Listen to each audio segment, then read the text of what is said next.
What were Class A war crimes at the WWII Tokyo trials? Have you ever wondered what the Tokyo trials were all about and what Class A war crimes really entailed? Let's break it down. Class A war crimes specifically refer to crimes against peace. This category was aimed at Japan's top military and political leaders who were involved in planning and directing aggressive wars.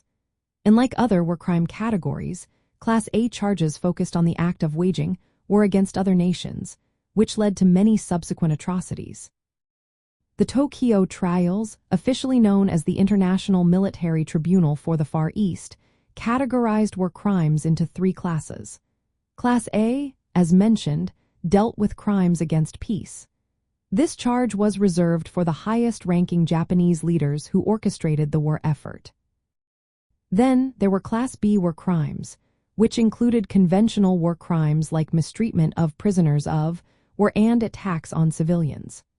Lastly, Class C covered crimes against humanity, which involved systematic atrocities such as mass murder and persecution of civilian populations.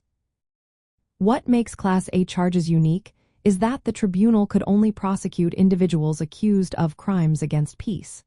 This means only those who were involved in planning or directing aggressive wars faced these charges. This is a key difference from the Nuremberg trials, where crimes against peace were not a strict requirement for prosecution. The indictment in the Tokyo trials accused the defendants of promoting and executing a scheme of conquest. This included not just waging aggressive war but also committing related acts such as murder and torture. However, those related acts were generally addressed under Class B and C charges. In practice, Class A charges focused on the responsibility for initiating the conflict itself. This was seen as the fundamental crime that led to the suffering and destruction during World War II in the Pacific.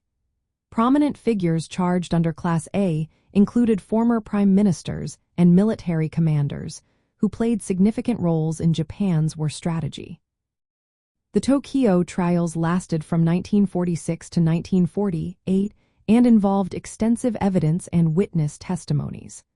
The focus on Class A crimes highlighted the Allied effort to hold top leaders accountable for their decisions to wage aggressive war.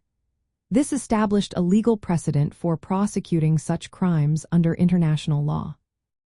So, Class A war crimes at the Tokyo trials were defined as crimes against peace, specifically the planning and execution of aggressive war by Japan's highest leaders. This central charge set these trials apart from other war crimes prosecutions.